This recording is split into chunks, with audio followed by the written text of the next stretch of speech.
전 세계적으로 꿀벌 종류라고 할까, 아피스라는 꿀벌이 속하는 속에 8종 정도가 알려져 있어요. 근데 이제 그 중에 여러분들이 키우시는 주벌이 이걸 아피스 멜리테라라는 양봉 꿀벌이고요. 그다음에 우리 제레 꿀벌이 있어요. 제레 꿀벌이 아피스 세레나라는 토종벌. 이들은 그러니까 이제 폐쇄된 공간에다가 집을 짓고 그렇게 살아가는 그룹입니다. 크기로 봤을 때 저렇게 좀 이제 우리 꿀벌보다 더 큰 애들도 있고요. 보통 지금 메리테라나 세레나 이런 쪽이 이제 요 그룹이고요. 그다음에 이제 작은 애들도 있다. 넘어가는 거고요.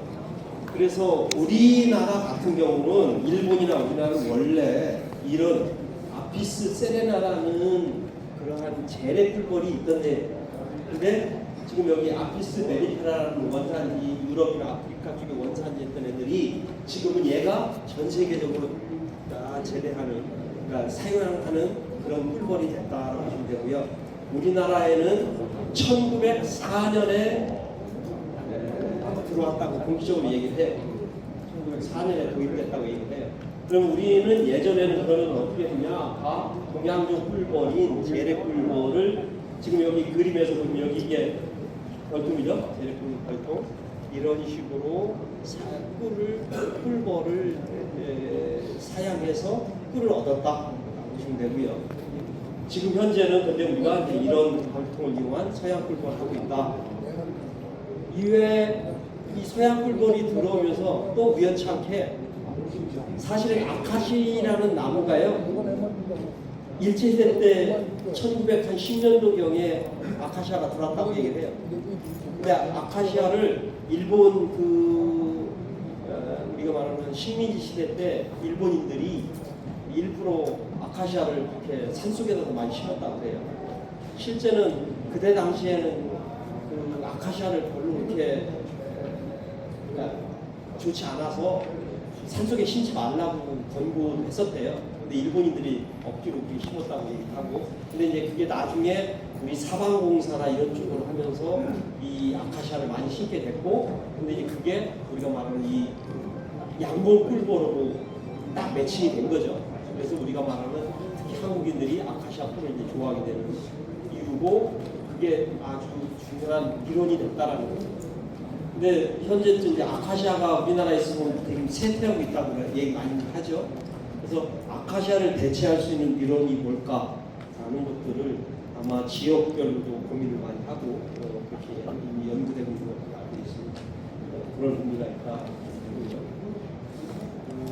뭐 여러분 더 잘 아실 거예요. 양봉 꿀벌하고 재래 꿀벌의 습성이 다 조금씩 다르고 크기도 다르고, 그 다음에 여기 선풍하는 방법도 다르고 방식이 다르다는 거죠. 근데 특히 이제 뭐냐면 이 양봉 꿀벌에 있어서는 결국은 우리나라에 도입된 종이죠. 우리나라 원래 종이 아니잖아요. 재래 꿀은 원래 우리 종이었어요. 이 꿀벌 응애도 사실은 동남아가 원산지예요. 그러니까 재래 꿀벌이 꿀벌 응애에 견디는 힘이 강하다고 그러죠. 일반적으로 토종벌이 그거는 그렇게 견뎌왔어요. 살아서 수천 년 동안. 근데 양봉 꿀벌은 얘네들하고 우리나라에 들어오면서 이거 처음 만난 거예요. 그러다 보니까 아직도 싸우고 있는 거죠. 적응이 안 되고 있는 거죠. 여러분들 지금 산에 이쪽도 김천 쪽으로 오다 보니까 소나무가 다 죽어가고 있죠. 그죠? 특히 요새 가뭄되면서 더 심하게 더 폭염 때문에. 그게 뭐 때문에 죽어가요? 소나무 재선충이라는 것 때문에 죽어가죠. 소나무 재선충은 우리나라에 원래 없던 놈이에요. 다 외래종이에요. 앞으로 얘기를 소나무 견멸하고 견멸하고 그러니까요. 등검은 말벌 있죠. 그것도 외래종이에요. 우리나라에 원래 없었어요. 그죠? 근데 그것이 들어와서 지금 여러분들한테 더 힘들게 만들고 있는 거죠. 양봉 하는 데 있어서. 마찬가지로 얘 같은 경우는 재래 꿀벌 같은 경우는 우리 말벌한테도 쟤는 말벌하고 공격해서 상대에서 싸우기도 하잖아요. 제네뿔벌은 견디는 힘이 더 강하다 그래요. 근데 양봉뿔벌은 이 말벌한테 더 치명적이죠. 이런 면도 있다. 이게 이제 종이 다르다는 의미예요. 그런데 제네뿔벌은 우리 그 양춘봉화 부패병이라고 아시죠? 옛날에 제 건가요?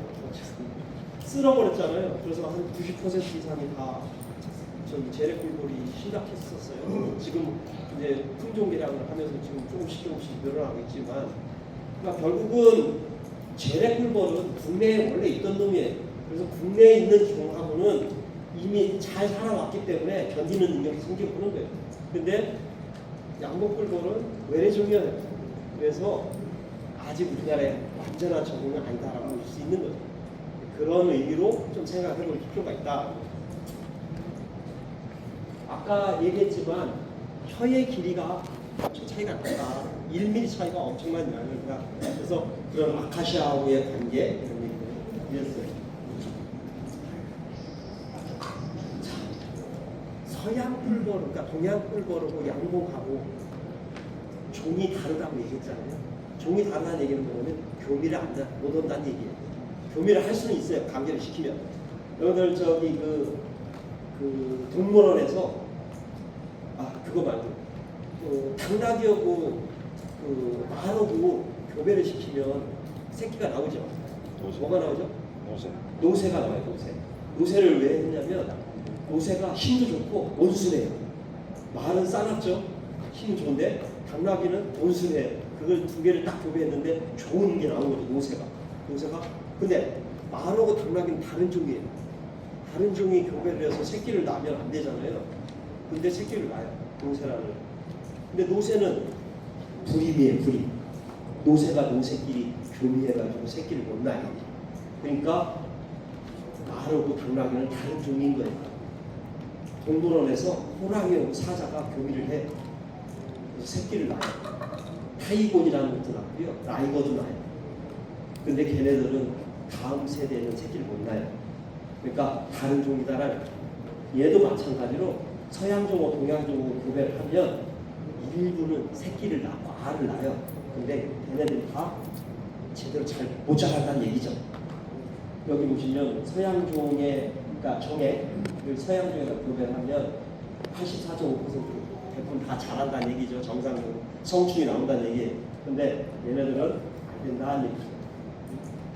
그래서 결국은 동양종의 정자를 갖다가 서양종 그 여왕벌에다 넣었을 경우에는 사람이 없다는 얘기죠.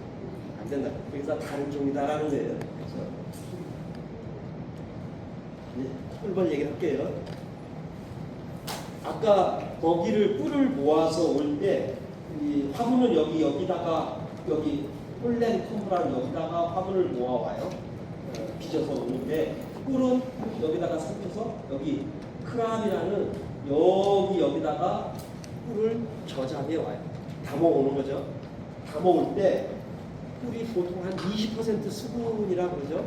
이 정도 오는데 사실은 원래 꽃꿀은 수분이 엄청 많아요. 근데 여기 보면 여기 이게 빨간 게 뭐냐면 꿀벌의 여 뒷부분이 심장이에요. 심장. 사람으로 말하면 심장이에요. 여기에 펌핑해서 피가 얘가 여기서부터 펌핑을 해서 이 앞으로 이렇게 해서 이제 쏟아내서 그 다음에는 그냥 몸을 흘러다녀요. 피가. 곤충은 피가 무슨 색일까요? 색이 무색이에요. 사람은 빨간색이죠. 피가. 그죠? 왜 빨간색이에요? 헤모글로빈이 있어서 그래요. 헤모글로빈 안에 F2라는 철 이온이 있어요.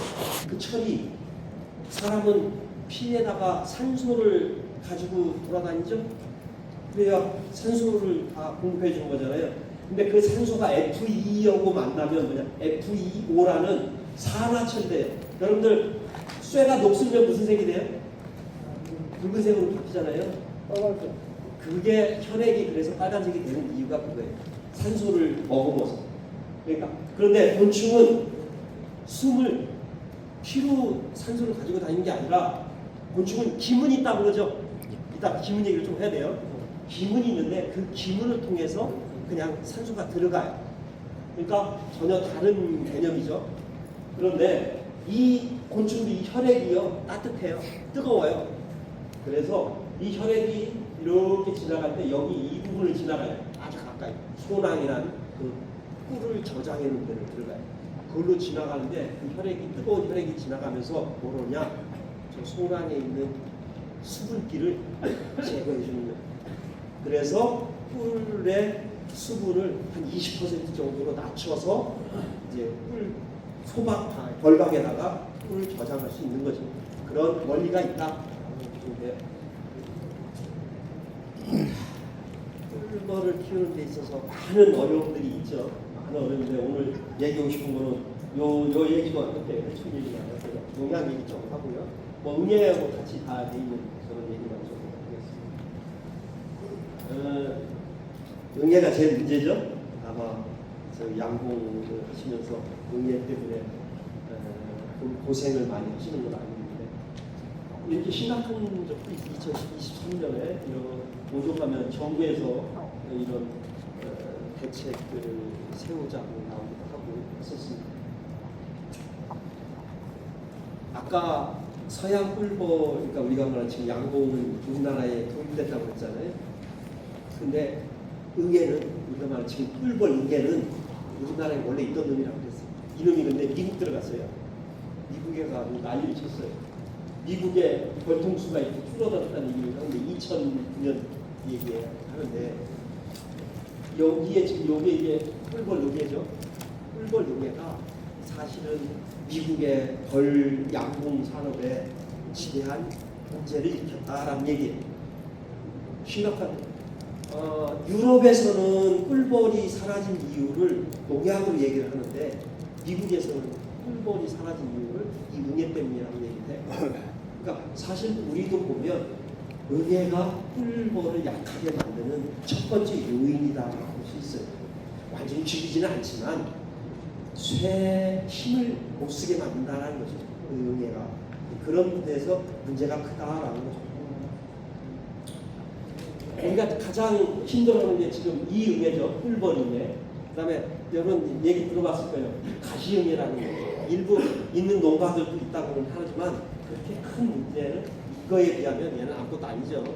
이제 이렇게 되는데 우리가 우리나라에는 아직 알려지지 않았지만 외국에서는 문제되는 게 요런 응애도 있어요. 아주 작은 응애인데 얘는 어디서 하냐, 아까 기문이라는 여기 공기가 들어가는 그런 문이 있어요. 기문이 복부에 가슴에 2쌍, 복부에 8쌍이 있어요. 그걸로 산소가 들어가는데 그 기문 관 속에 살아가는 응애가 있어요. 기문 응애라고. 우리나라에 없어요. 다행히도. 다행인데 이런 놈들이 있을 수도 있다는 거예요. 그런 문제들이 외국에는 그런 문제도 있다는 거죠. 근데 우선은 요게 이제 제일 큰 문제. 이것도 눈에 안 보이지만 여러분들 눈에 잘 안 보이지만 이거는 더 작으면 더 안 보인다라는 그런 의미들이 있다. 꿀벌 응애하고 가시응애를 봤을 때 하루 정도 차이가 난다, 하루가 짧다라는 거, 뭐 이런 거 기본적으로 다 아실 거예요. 보통 유충 말개 강에 침대에서 번데기 된 그 안에서 주로 번식해 살아가는, 그래서 영양들을 탈취해 먹는 그런 애들이다. 그러니까 성충이 약하게 나온다는 거죠. 이거는 뭐냐면 우리가 꿀벌 응애가 한 마리, 10마리, 100마리를 놓고 시작을 했을 때 방전 않고 놔두면 3년 되면 이렇게 늘어난다는 거예요. 그러니까 한 마리로 시작했을 때는 그렇게 늘어나는 마리수가 그렇게 많지는 않지만 10마리 시작하면 100마리 시작하면 해결책이 없다는 거죠. 그러니까 그만큼 꿀벌은 그런 거예요. 선제적으로 발생을 적게 만들어야 되는 기본 원리다라는 거죠. 무수히 많은 지금 기생을 하고 있죠. 뭐 감염주사는 여러분들이 더 잘 아실 거예요. 그래서 번데기와 성충 갈색으로 나타나는 응애들이 이렇게 볼 수 있고, 공세가 약해지고, 그다음에 봉합권에도 뭐 문제가 생기고, 그다음에 기억, 뭐 비정상적인 행동을 하는 그런 꿀벌들이 증가하는 게 첫 번째 증상이라고 볼 수 있겠죠. 보통 뭐 많은 얘기를 하시죠. 저도 뭐 이 전문인데 해보지는 않았지만 다른 데서 쓴 내용들을 보면 우리가 가장 최적 방제 시기는 언제냐? 월동 직전 모든 육아가 정지되고 마지막 공개 번데기가 출방한 그때 방제를 해야 된다라고 얘기를 많이 하죠. 그래서 이때 사실은 의미가 있는 얘기죠. 왜? 또 그다음부터 출발을 하니까. 그러면 그때 밀도를 가장 낮춰놓아야 된다는 얘기죠. 그런 의미이고, 만약에 근데도 중간에 사용하면서 밀도가 높다면 우리 보통 뭐 설탕 가루로 측정해보고 아니면 밑에다가 끈끈이를 넣어서 떨어지는 걸로 알고 뭐 하잖아요. 훈연기를 쓰기도 하고. 그랬을 때 얘네들의 밀도가 이렇게 높아져가는 시기, 지금 여기 지금 분홍색으로 한 게 파워 슈가라고 그랬죠. 그러니까 설탕가루로 흔들어서 우리가 몇 마리인지를 체크를 해볼 때 밀도가 이렇게 이제 좀 올라가는 경향이 보인다면은 요 시기 8월 초에 우리가 한번 문제를 체크를 해서 요 시기에 밀도가 높다면 뭔가 조치를 취하고 들어가야 된다라는 얘기죠. 그래서 8월 상순경에 일주일 단위로 3회 이상 저런 처리들을 해주면 중간에 있어서 이때가 또 무밀기일 수도 있고요. 그래서 그런 때 한번 처리해 주면 좋겠다라는 거. 그다음에 10월 상도 월동 직전에 뭐 방제를 하는 것도 이렇게 하면 어느 정도 밀도를 낮춰갈 수 있지 않겠느냐라고 본다. 그다음에 요거는 그 동분의 밀도인데 방제를 안 할 경우에는 이렇게 급격히 다운돼 간다라고 보시면 되고요. 그다음에 요거는 파란색은 끈끈이 판을 넣어서 밀도를 측정한 거예요. 그러니까 그냥 방제를 않고 놔두면 그런 식으로 기하급수로 올라간다라는 얘기죠. 그러니까 1년 안에 다 공군이 망가질 수 있는 거죠. 약이 있어요. 그러니까 약을 하는데 약들이 이 꿀벌응애를 잡기 위한 농약이라고 해야 되겠죠. 농약이 사실 그렇게 많지 않은 거죠.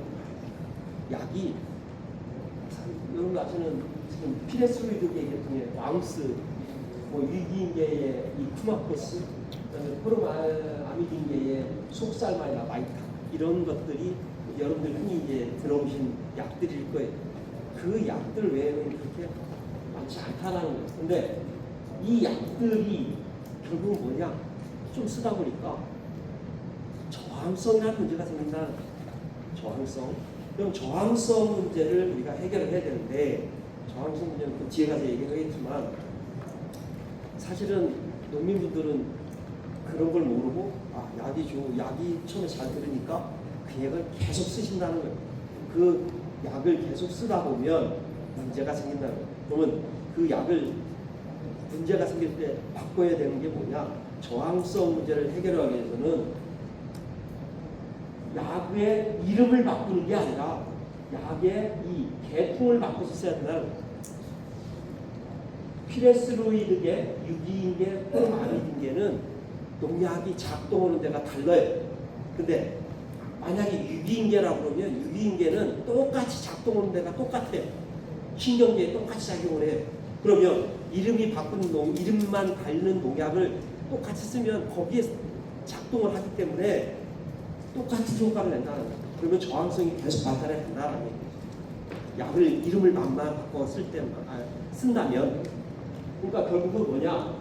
아미트라즈 농약을 속살만하고 마이타를 나는 바꿔 썼어. 그건 아니다. 똑같은 약 썼다는 얘기죠. 그러면 뭔 약을 써야 되느냐? 다른 약으로 바꿔 쓰셔야 된다. 계통이 다른 약으로 바꿔 쓰시라는 게 저항성을 줄이는 첫 번째다라고 보시면 돼요. 그 다음에 친환경적으로 우리 유기산으로 개미산이나 곡살산을 많이 쓰시고 계시죠. 아직 얘네들은 우리가 말하는 저항성이라는 게 밝혀지지는 않았어요. 그렇지만 얘네들도 오래 사용을 하다 보면 문제는 있을 거예요. 농약은 우리가 말하는 어떤 처방이든 간에 많이 사용하면, 그 약을 오래 사용하면 생물은 견디는 능력을 가지게 돼요. 여러분들 우리가 처음으로 인간이 만든 농약이 하나 있는 게 뭐냐면 DDT라는 농약이에요. 그 DDT라는 농약을 인간이 처음에 만들었는데 그 농약을 만들었을 때는 그 전 세계에 모기는 다 죽었다라고 얘기를 했어요. 참 효과가 있었어요. 모기 방지제.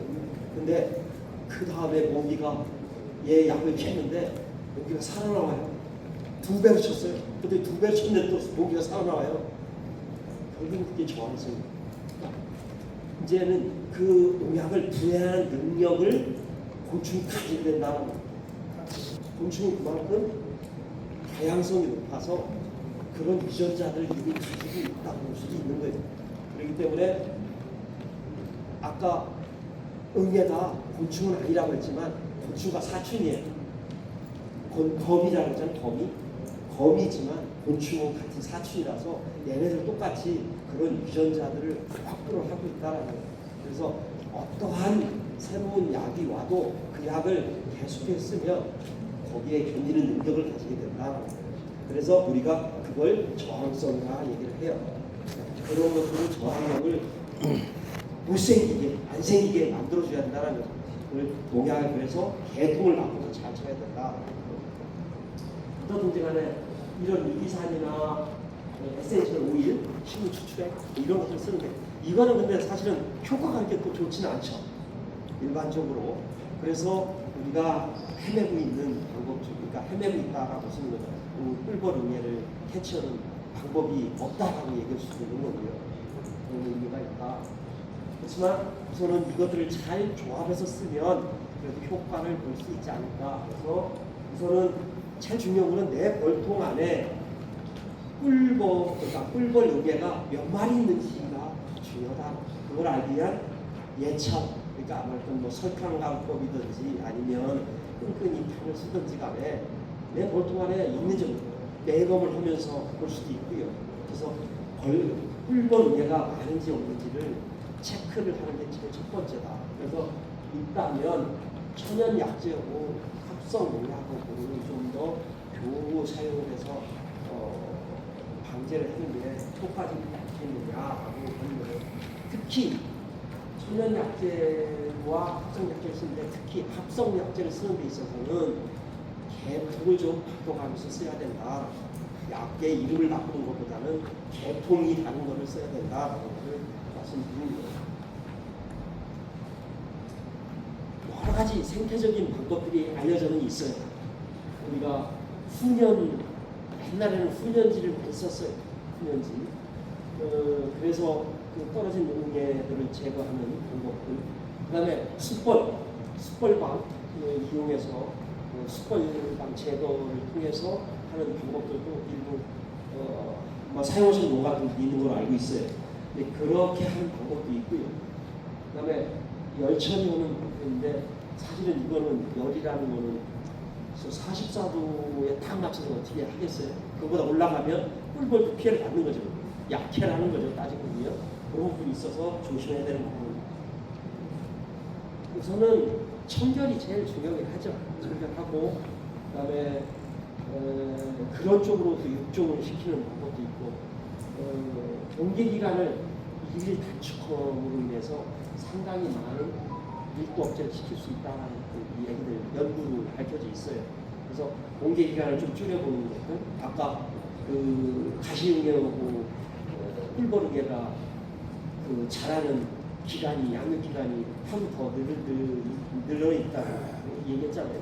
그런 것처럼 그런 것들을 줄이면 상당히 효과를 볼 수 있다. 그다음에 애벌방 크기를 이게 결국 동양종에서는 벌방이 아까 비교했을 때 동양종이 서양종보다는 벌방이 작다고.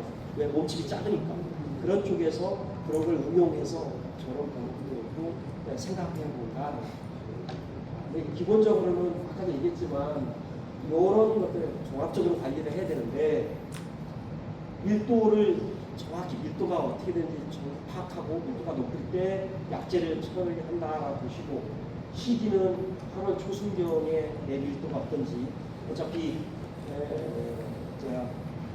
지금쯤이라고 해야 되겠죠. 지금쯤 내 벌통에 꿀벌응의 밀도가 얼마나 되는지를 좀 체크할 필요가 있다는 거죠. 그래서 8월 초부터 밀도가 높다면 방제 방법을 좀 강구할 필요가 있다.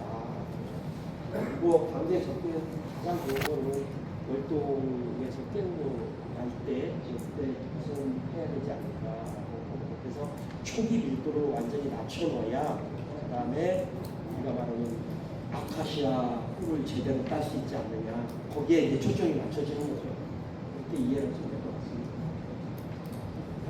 같습니다. 이거는 뭐냐면 숯벌방을 제거를 했을 때 지금 콜론이랑 벌통당 2번에서 3번 정도의 그 숯벌방을 제거를 하면 지금 기본 제거를 안 했을 때의 응애밀도 이렇게 올라가는데 숯벌방을 제거를 이 시기에 해주면 3번 정도 해주면 밀도를 상당히 낮춰갈 수 있다는 거죠. 그래서 숯벌방을 이용한 방법도 우리가 약을 안 쓰고 그런 방법 중에 가장 효과적인 방법일 수 있다는 거죠. 요거는 아까 그 공개 기간을 하루 단축시켰을 때에 이틀 단축하면 엄청난 밀도를 낮출 수 있다는 거예요.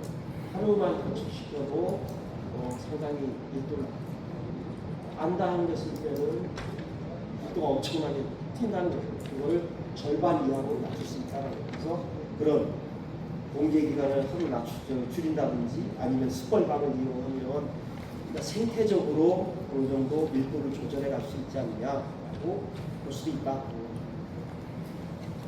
그래서 이 그래프가 우리가 보통 얘기를 해주는 기본적인 방제의 종합적인 관리라고 볼 수 있어요. 그래서 2월 달에 이러한 자기의 뭐 에센셜 오일, 아까 그런 그 식물에서 나오는 정유 이런 것들 이용한다든지 아니면 농약을 이용해서 2월 달에 월등에서 깨기 직전에 처리를 한다고 하고 이게 지금 공분의 밀도고요. 이게 빨간 게 응애의 밀도예요. 여기 숯벌방 제거 아니면 설탕이나 끈끈이 판을 이용해서 예차를 한 다음에 밀도가 높다면 숯벌방 제거 그다음에 뭐 8월 초에 농약을 한번 그러니까 우리가 말 약제를 한번 치는 거 그다음에 10월 11월경에 저는 약제를 한번 또 넣는다든지 그런 방식들로 가면 어느 정도 밀도를 달릴 수 있지 않을까라고 이게 뭐 우리가 말하는 보통 안내해드리는 내용이다 볼 수 있어요. 술벌 응애가 쉽지는 않지만 초기에 자기 밀도를 낮춰주는 것이 가장 중요하다. 그쪽에서 관리가 중요하다고 볼 수 있죠. 그 다음에 말벌이에요. 말벌. 얘는 장수 말벌이고요. 얘는 등동물 말벌이에요. 장수 말벌은 우리나라에 원래 있었어요. 원래 있는 종이에요, 우리나라에. 그래서 옛날부터 그 장수 말벌집만 찾으러 다니는 사람들이 있죠. 그래서 그 사람들이 그거 가지고 돈 그거 하나 발견하면 돈 100만 원 든다고 얘기해요. 그래서 그런데 장수 말벌은 집을 어디다 짓죠? 땅속에다 짓죠. 그것도 산 속이요. 그죠? 민가하고 이렇게 가까이 걔가 살지는 않아요. 그런데 얘가 2004년인가요? 그때 우리나라에 이게 들어왔는데 이놈의 등동문 말벌은 민가에 살죠. 민가 근처에 특히 양봉장 근처에 그래서 문제가 더 큰 거죠. 그리고 또 집은 어디다 져요? 우리 흔히 볼 수 있죠. 나무 가지나 뭐집 이런 주변에 그런데 119에 가장 많은 신고가 뭐죠? 벌집 제거예요. 벌집 제거. 근데 무슨 벌집이냐? 이 등검 말벌이겠죠. 거의 대부분이. 그래서 이 이제 등검을 봤는데 우리나라만의 문제는 아니에요.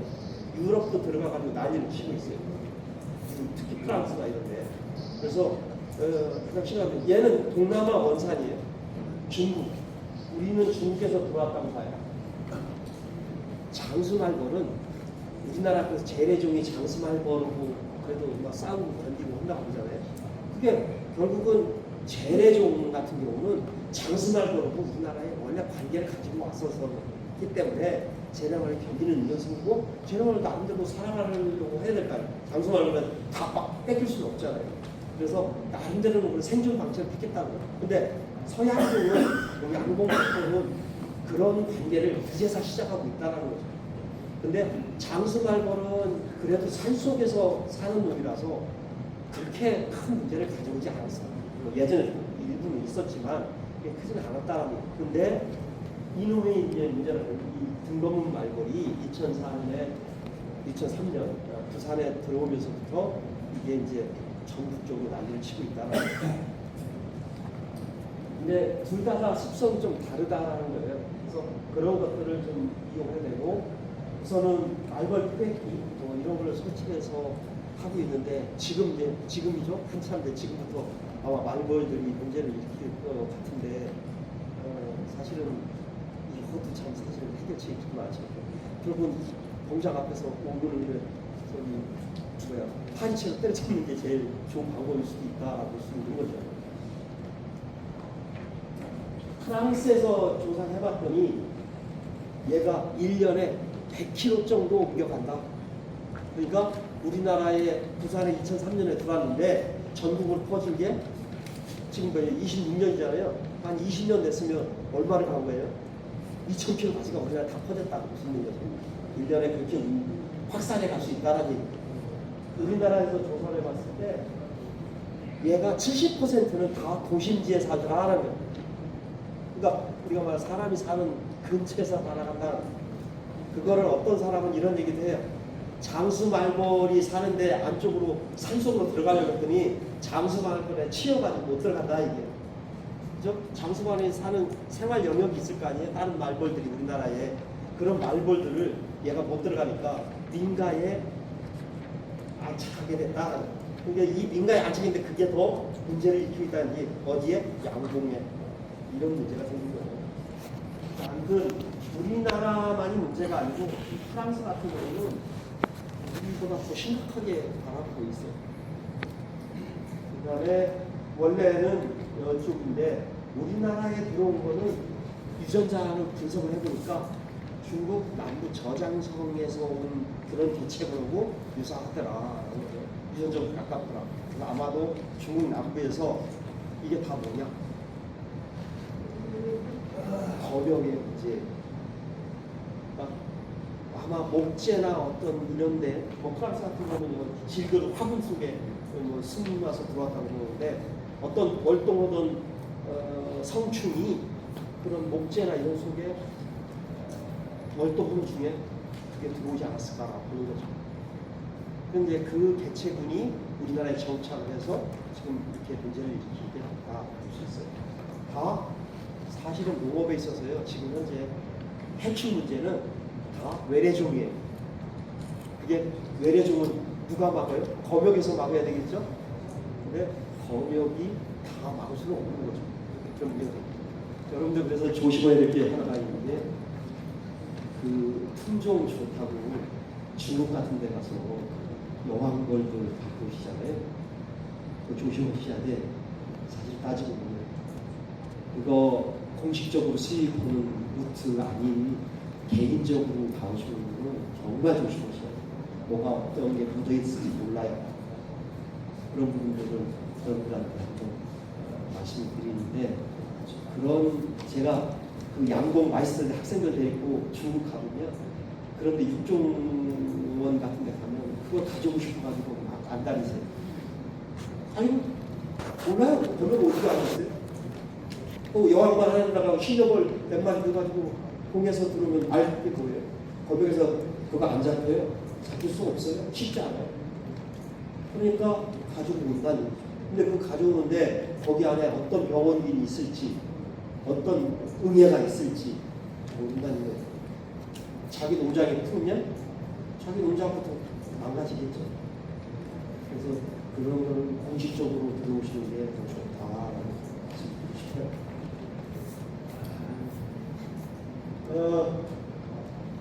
연당 이 등검은 말벌이 15,000개 알을 낳는다고 얘기를 해요. 뭐 꿀벌은 비슷하다고 볼 수 있어요. 그 다음에 얘네들이 사는 1세대, 한 세대는 4 내지 50년, 그러니까 한 달 정도면 한 세대를 돌린다는 거죠. 그러니까 얘는 여왕벌로 월동을 해서 여왕벌이 처음에 알을 낳아서 이제 집단을 만들기 시작하면, 그러니까 8월 달에 밀도가 엄청나게 높아지는 거죠. 딱 맞는 거죠, 시기가. 그래서 이제 8월 달에 왕성한 벌들이 생깁니다. 얘는 보통 그러면 등갈감이 둥지가 어디쯤에 있을까? 내가 볼 때, 아니 연구를 볼 때, 우리가 말하는 양봉장에서 본다는 자기 양봉장에서 800m 이내 넓게 빠지면 2km까지 얘기하는 거예요. 한 1km 내에 등검 말벌지 있다면 그거는 내 공장으로 온다고 보시면 돼요. 그러니까 그거는 제거해야 되겠죠. 공장 주변에서 최소한 1km 이내에 있는 등검 말벌지를 제거해야 된다. 걔는 내 공장으로 다 온다고 보시면 돼요.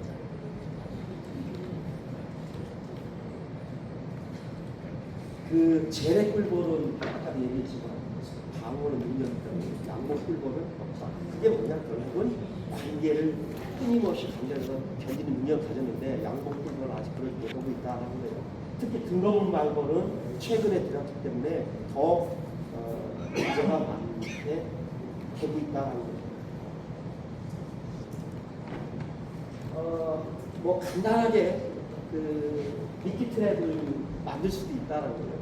우리 페트병을 잘라서 저렇게 해서 저 안에다가 저런 거를 와인이나 아니면 시럽 이런 거를 넣어가지고 맥주 뭐 이런 거 가지고 냄새를 풍겨서 잡아낼 수 있는 저런 간단한 방법들도 있다. 돈을 들이고 트랩을 뭐 사는 것도 좋지만 저런 방법도 쓸 수 있다는 거 간단하게 돈 안 들고 이 내용을 다 읽어보시면 충분히 이해하실 거예요. 워낙 잘 아실 테니까. 주변에 둥지가 있다면 둥지 제거가 제일 좋은 방법이다.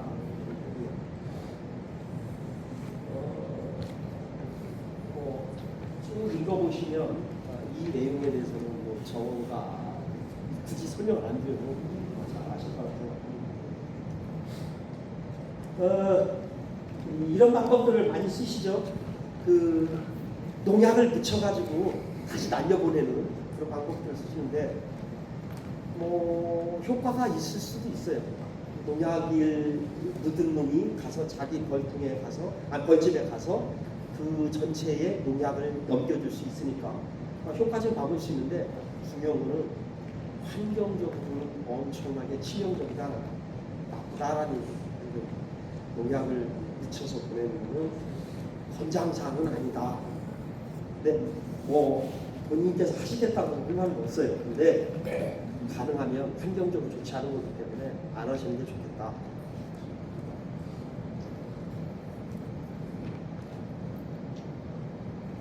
등검 말벌 유인용 조성물이 특허로 나오고 있어요. 이런 거를 아까 그 액을 만들어서 아까 그런 페트병을 이용한다면 아니면 트랩을 이용해서 그런 걸 하면 효과적으로 유인할 수 있다는 거죠. 그러니까 저런 것들이 오히려 한번 사용을 해보시면 장점이나 원고를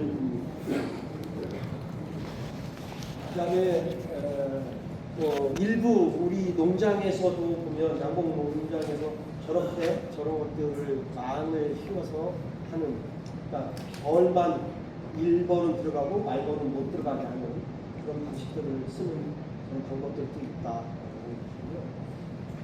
이거 머질이라고 얘기합니다.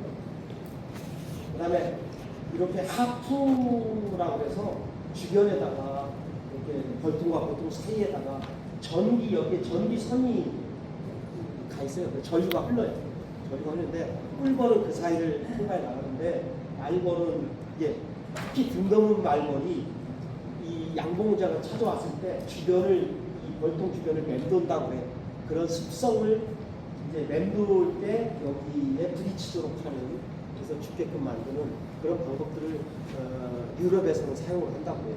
그래서 그런 방법도 하나의 아이디어 측면에서 우리한테 말씀드립니다. 뭐 어떻든지 간에 최대 2km 이내, 근데 우리가 보통 얘기는 800m 정도 안에 벌집을 제거하는 게 좋겠다. 그래서 주변에 그러니까 자기 벌통 양봉장이 있다면 그 주변에서 이렇게 돌아다니면서 가까이 있는 벌집들이 있다면 제거를 해주시는 게 좋겠다. 그러면 결국은 그 벌집 제거가 밀도를 가장 낮추는 방법이다. 방법들은 밀도 없게 하는 방법들은 이제 주로 이런 방법들을 많이 쓴다 그러고요. 여기 창농약 환수법, 그러니까 농약을 묻혀서 날려보내는 방법도 있긴 한데 이거는 좀 권장사항은 아니다. 최근에는 농촌진흥청이나 이쪽에서 인공지능과 우리가 말하는 저런 드론이나 이런 것들을 이용해서 말벌집을 약재도 살포하고 제거를 하는 그런 연구들을 하고 효과들이 나오는 것들이 있어요. 그러니까 저런 방법들은 국가가 해야 될 일이겠죠. 아니면 지자체나 이런 쪽에서 공동으로 대응할 수 있는 그런 방법들도 연구가 되고 실증도 돼 있다. 그래서 전체적으로 우리가 등록물 말벌을 제거를 하는 시기 봤을 때 결국은 등록물 말벌의 밀도가 가장 올라가는 8, 9월달에 조치 방법들을 아까 말씀드렸던 그 방법들을 동원해서 처리를 하는 수밖에 없지 않겠느냐 이렇게 보여집니다. 그 다음에 요거는 밀양에서 나왔던 얘기예요. 벌집구마 잎빠진 벌레라는 건데 신문이나 이런 데는 벌집구마 딱정벌레 뭐 이렇게 좀 얘기를 해요. 근데 얘는 벌을 직접적으로 가해는 않는데 주로 뭐냐면 이 밀랍이죠. 밀랍을 먹는 애, 곤충인데 그 밀랍을 먹다가 유충이 밀랍을 먹다가 유충도 건드릴 수가 있는 거죠. 피해가 있는 건데 밀양에서 시작했어요. 원래 우리나라 없던 종이에요. 근데 이 밀양에 여기 지금 세 개의 지점에 농가들에서 문제가 있었어요. 지금은 다 해결됐어요. 없는 거로 지금은 현재 일반 양봉 농가의 이 종이 문제가 있는 걸로 나타나지 않고 있어요. 근데 그 당시에는 상당히 이 농가는 심각했어요. 여기 이거 보시면 이게 화분떡이에요. 화분떡 안에 저 지금 유치들이 들리고 해서 다 갈라먹고 밀랍을 먹기 위해서 그럼 주로 바깥에 지역으로 있는데 그러니까 결국은 꿀벌에 살아가는 데 있어서 귀찮게 하는 거죠. 우리 그 벌통 안에 나방 유충 있죠? 그 소비 갉아보면 나방 유충 있잖아요. 그거랑 비슷하다고 보시면 돼요. 그런 식으로. 근데 이 종이 원래 우리는 어떤 종이에요? 근데 왜 돌았을까요? 그 밀양이 왜 생겼을까요? 결국에 있잖아요. 이 농가가 뭔가 어디선가 모르게 갖고 온 거죠. 뭘? 그때 같이 같이 들어왔다 보시는 거죠. 그래서 조심하시라는 게 그런 부분이에요. 외국으로부터 어떤 물건을 가져오실 때 정말로 조심해서 가져오셔야 돼요. 아니면 공식적으로 가져오셔야 됩니다. 2016년 9월에 경남 밀양 무안동에서 작은 벌집 딱정벌레라는 이름으로 알려 신문에 여기 인터넷 같은 데 찾아오시면 이렇게 그 얘기들이 나와 있어요. 결국은 스트레스예요. 꿀벌한테 스트레스를 줘서 그런데 결국은 번데기가 이제 땅속에서 번데기를 되는데 보통 나와가지고 그때 이제 저런 걸 처리를 약재 처리를 해서 결국은 지금은 문제가 하나도 없어요. 그러니까 국내에 없다고 보시면 돼요. 근데 언제 어떻게 또 문제를 일으킬지 모른다라는 거죠. 그런 것들 조심하시라는 거죠. 알려드리는 거예요. 정보를 알려드린다. 이 종은요 우리나라에 발생된 적이 없어요. 네? 잘 안 들리세요? 아 예. 알겠습니다. 그 이 종은요 아까 그 앞에 있는 잎 빠진 벌레 그거 유사한 종인데 얘도 밀랍을 먹는 애예요. 근데 우리나라에는 발견된 적이 없어요. 우리나라에는. 근데 외국에는 지금 스리랑카, 중국, 인도, 방글라데시, 베트남, 네팔 이런 데에서는 이 종이 벌통해서 문제를 하고 있어요. 이런 종이. 그러니까 이런 것들도 여러분들이 뭔가 잘못 갖고 들으시면 이런 데 같이 따라줄 수 있다는 거예요. 그래서 조심스럽다라는 거죠. 그런 부분에서 상관없이라는 거고요.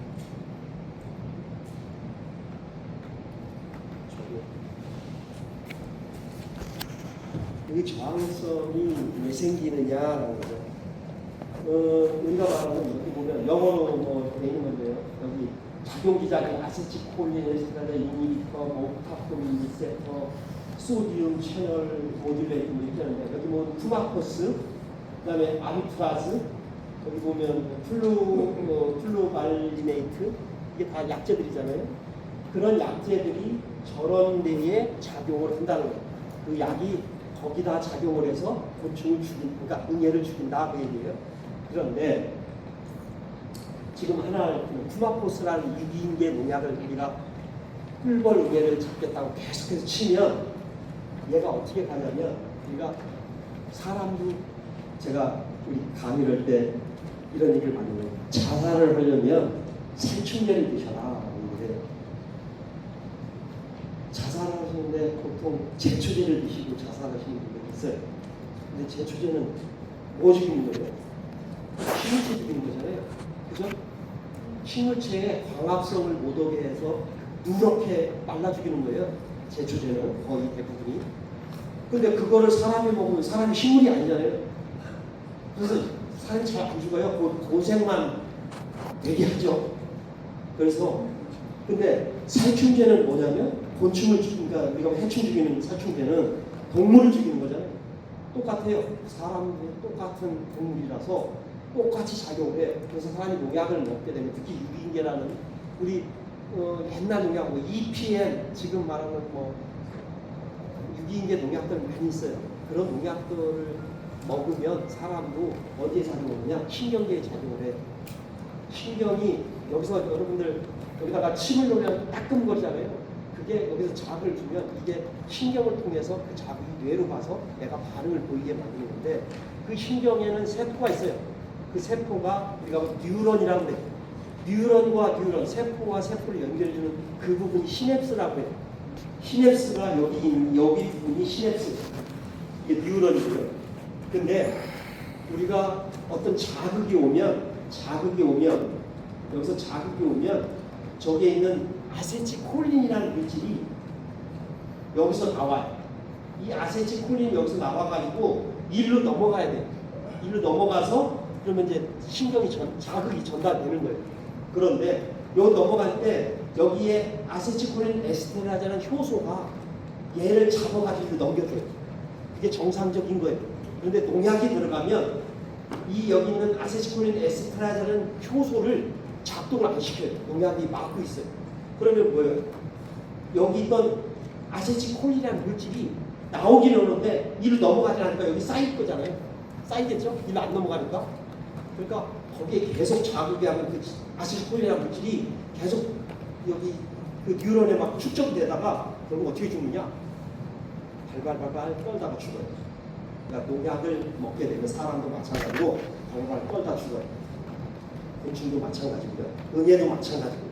그래서 그런 원리로 가는데 이 농약을 여기다가 이제 여기 농약이 들어가면 이 효소를 작동을 못 시키니까 이렇게 이제 죽게 되는데 이 농약을 곤충도 하도 그 농약을 안 쓰게 되면 그거를 농약을 분해시켜요.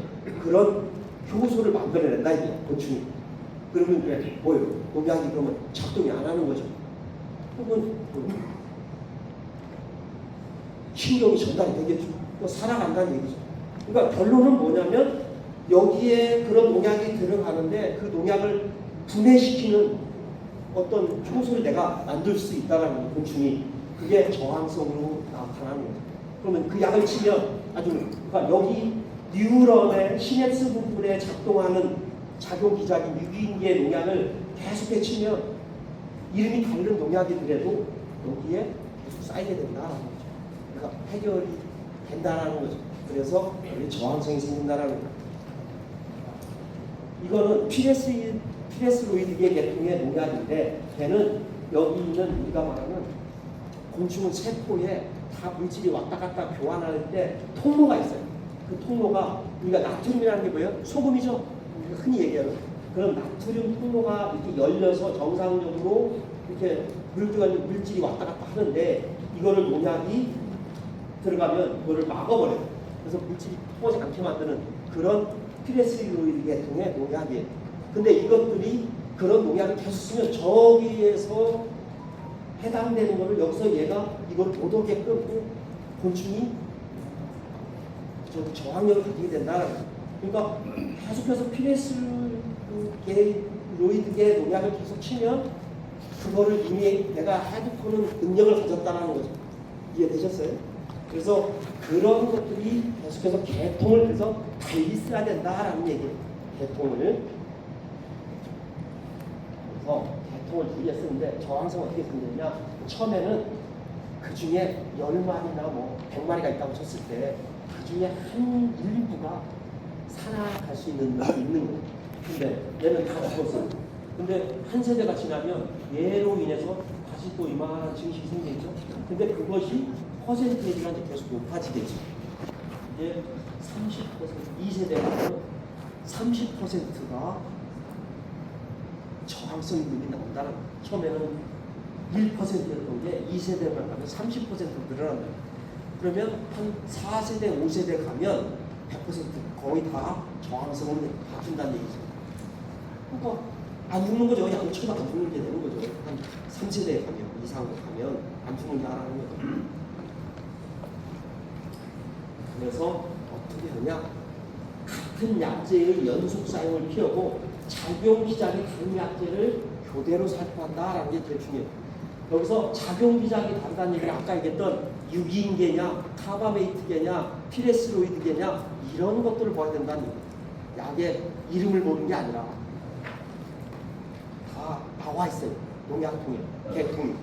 이걸 보시면 좋겠다. 근데 어떻게 또 쳐야 되느냐? 자, 여기 보면 색상이 같은 거는 작용 기작이 같은 농약이에요. 그럼 똑같은 농약이라고 보시면 돼요. 색상이 같다는 얘기는. 그러면 A라는 약제는 여기 A, D라는 약제나 다 같은 농약이라고 보시면 돼요.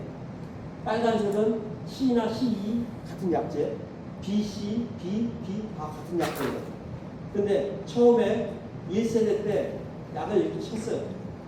다음 세대에 똑같은 약을 이렇게 쳤다. 3세대 때도 똑같은 식으로 이렇게 쳤다. 이거는요, 1세대 때 내가 저항성을 가진 놈이 있다고 하면 똑같은 저항성을 똑같이 가져요. 이거는 제대로 친 게 아니에요. 1세대하고 2세대 때 약을 바꿔 쳐야만 해결이 되는 얘기예요. 같은 작용기작의 약제가 다음 세대에 적용하는 거는 잘못된 거다라는 거예요. 이해되셨어요? 그러니까 어떻게 쳐야 되느냐? 자, 1세대, 2세대가 있는데 약을 이렇게 1세대고 2세대고 다른 약을 쳐야 된다는 거죠. 작용기작이 다른 약을 쳐야 된다는 얘기예요. 지금 여기는 1세대, 1세대, 2세대고 같은 약을 다 주신 거죠. 그러니까 당연히 이거는 저항성이 빨리 발달할 거예요. 이거는 같은 경우는 1세대 때 두 가지 약을 작용기작이 다른 두 가지 약을 쳤지만 그거를 똑같이 2세대에 똑같이 적용하면 똑같이 저항성이 생긴다는 거예요. 이것도 저항성. 그러니까 이렇게 시작해요. 1세대, 2세대 때 다른 농약을 쳐라. 같은 세대에 같은 약을 계속 쳐도 그거는 문제가 없다는 거예요. 그렇지만 다음 세대에는 다른 약을 쳐야 된다는 거죠. 그러니까 응애가 아까 한 달 정도 사이클 돌린다고 그랬잖아요. 그죠? 아까 4주에서 5주 걸린다고 그랬잖아요. 응애는 한 11일에 돌아가잖아요. 11일 돌아가면 그때 쳤던 첫 번째 농약하고 그 다음 우리가 한 보름 있다가 칠 때의 농약은 다른 농약을 쳐야 된다. 이해되셨어요? 그 다음에 농약 피해가 있습니다. 사실은 이 얘기는 왜 중요하냐면 우리가 알게 모르게 내 벌통에 양봉에 있는 장애 풀벌들이 다른 농가에 농약을 인해서 피해를 받는 경우가 많이 있어요. 그래서 국가가 특히 이런 문제를 가지고 해결하는 게 첫 번째 조건을 이 농약 때문에 제가 말씀드린 거예요. 여러분들 그 코니도란 농약 아세요? 들어보셨어요? 코니도? 그게 옛날 저기 한국에서 나온 그 약인데 진딧물 약은 아주 좋죠. 잘 들어요. 근데 그 약이 계통이 뭐냐? 이름은 코니도예요. 코니도란 약은 그 계통의 이름 약은 되게 많아요. 회사마다 다 이름이 바꿔서 나와요. 한농에서 나온 영화는 코니도라고 부르지만, 근데 그 계통은 뭐냐? 네오니코티노이드의 계통이에요. 네오니코티노이드 계통. 근데 이 네오니코티노이드의 계통의 특히 뭐냐? 이 이미다클리프리드라는 농약이에요. 이게 성분의 원래 이름이 오리지널 이름. 그냥 상품명은 코니도라고 얘기를 하고요. 농약 회사마다 다 다른 이름이 붙어 있어요. 근데 이 이미다클리프라는 농약이 유럽에서 농약이 등록이 취소됐어요. 왜? 꿀벌을 잘 죽인다고. 그래서 유럽에서는 아까 얘기했잖아요. 꿀벌을 사용하는 데 있어서는 이 농약을 치면 안 돼요.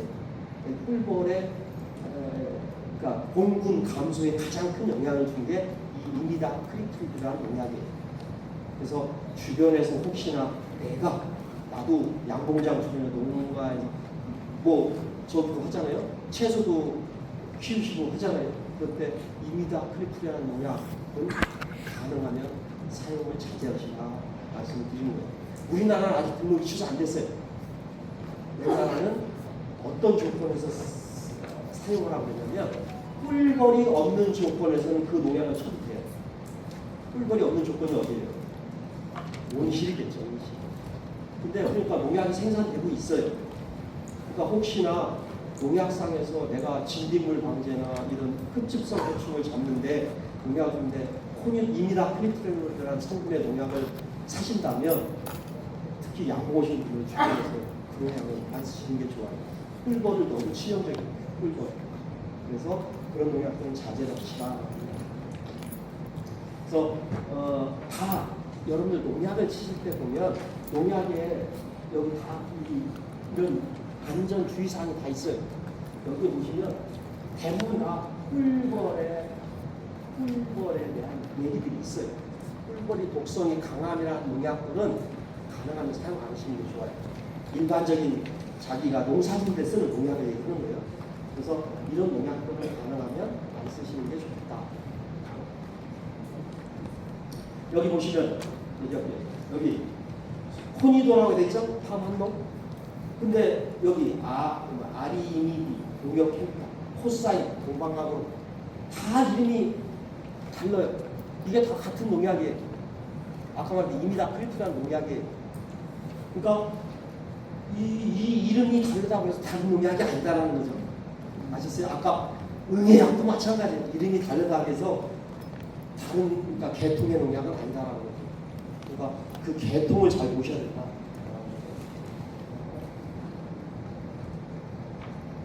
그래서 뭐 결론적인 얘기는 농약을 사용하는 지침서 아까 그 안전 사용 기준 있잖아요. 꽃이 없는 데서 칠 것. 왜? 꽃이 있으면 꿀벌이 당연히 올 거니까. 그 다음에 양량을 맞춰서 칠 것. 그런데 귀찮으니까 저기 1000배를 치라는데 2000배를 치시죠. 아니 500배를 치시죠. 그렇게 많이들 하세요. 그 다음에 혼용해서 쓰는 분들 많이 있어요. 살균제하고 살충제는 혼용이 되는 것들이 많이 있어요. 혼용 가부표라는 게 있어요. 그게 다 나와 있어요. 그건 혼용 가부표에 따라 치시면 문제는 없는데 혼용 가부표에 따르지 않고 치시면 또 문제가 생깁니다. 특히 그 제초제를 치시고 난 다음에 농약통을 제대로 세척 않고 뭐 살충제를 치시면 어떻게 되느냐? 식물체가 약해를 받아서 난리 나는 경우도 많이 있어요. 그러니까 제초제하고는 혼용을 쓰시면 안 되고요. 어떻든지 간에 꿀벌이 없는 시기에 뭐 내가 농사 짓는 게 있다면 거기에 농약은 꿀벌이 없는 시기에 치는 게 좋겠다. 그다음에 아까 말했던 이미다클리프리드 계통, 네오니코티노이드 계통의 농약은 안 쓰시는 게 좋겠다.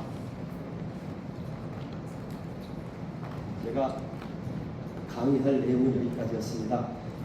여러분들한테 제가 말씀드리고 싶은 거는 그거예요. 제가 검역 현장에 있었거든요. 검역 현장에서 의외로 많이들 몰래 갖고 들어오세요.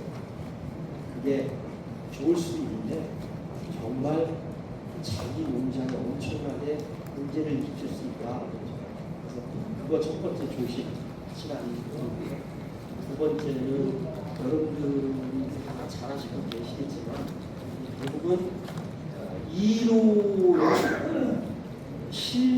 현장하고 이론하고 괴리가 있을 수 있지만 이론이라는 부분을 무시하고 실전에 가신다면 실패할 확률이 높다라는 거예요.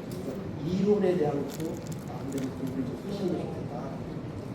꿀벌의 생리생태적인 특성을 좀 아시는 것도 여러분들이 관리를 하는 데 있어서 굉장히 좋은 방법 중 하나다 말씀드리고 싶습니다.